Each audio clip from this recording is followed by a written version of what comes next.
Shalom para todos. Vamos a continuar con el favor del Eterno, el retorno a Él, a seguir haciendo Teshuvah. Bien, vamos al libro de Deuteronomio, Sefer Devarim, capítulo 13, versos del 1 al 4. Verso 1 dice: Cuando se levante en medio de ti profeta o soñador de sueños, y te anuncie señal o prodigios. Verso 2.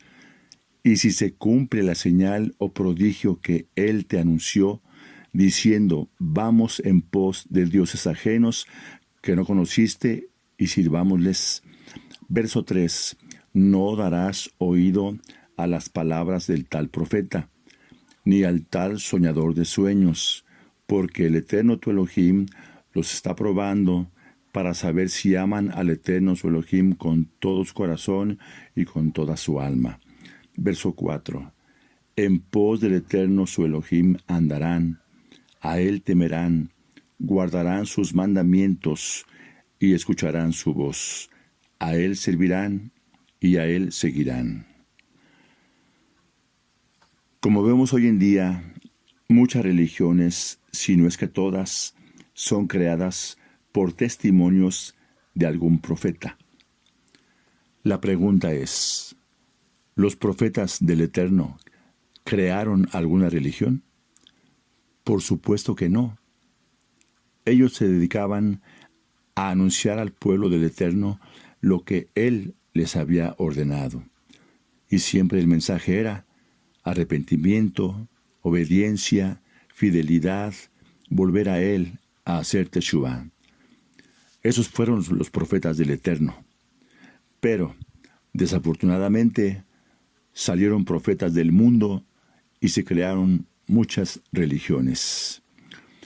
Veamos lo que dice en la Buena Nueva de Lucas, capítulo 16, verso 16.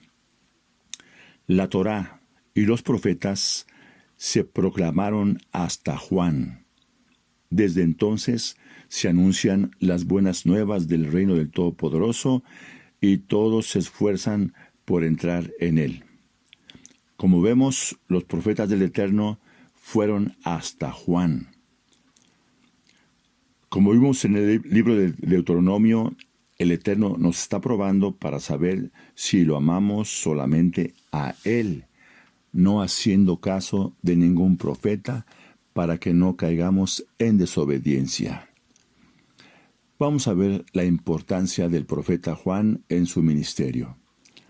Su mensaje fue arrepentimiento y estar preparados para la venida del Mesías Yeshua, anunciado por los profetas de la antigüedad. En la Buena Nueva de Lucas capítulo 1, verso 17, dice, para preparar al Adón un pueblo bien dispuesto. Ese fue el ministerio de Juan. Veamos ahora lo que Juan, el profeta del Eterno, nos enseña a toda la humanidad. Veamos en la Buena Nueva de Mateo, capítulo 11, versos del 1 al 6. Verso 1 dice, Cuando Yeshua terminó de dar instrucciones a sus 12 discípulos, se fue de allí a enseñar y a predicar a las ciudades de ellos. Verso 2.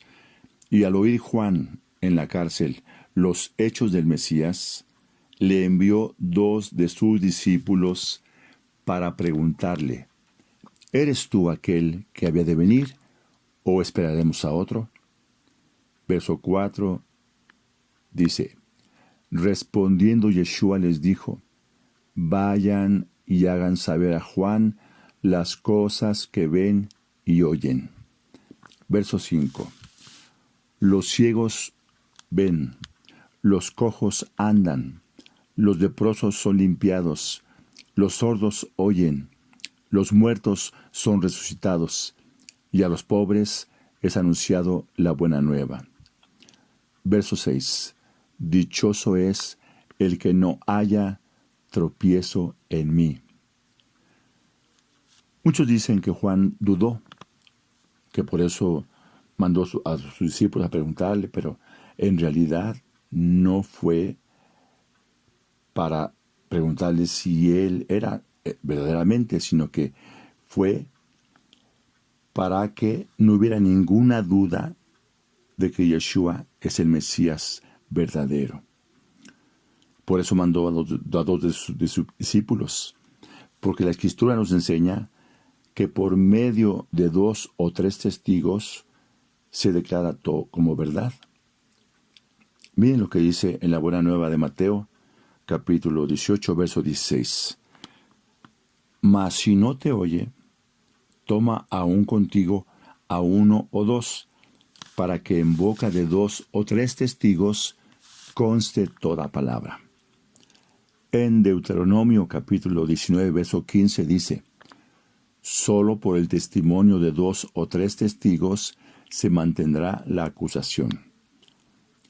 En la segunda carta a los Corintios, capítulo 13, verso 1, dice: esta es la tercera vez que voy a ustedes. Por boca de 2 o 3 testigos se decidirá todo asunto. Como vemos, Juan sabía perfectamente que Yeshua era el Mesías, pero mandó a 2 de sus discípulos para que quedara como testimonio para toda la humanidad que Yeshua es el Mesías. Shalom.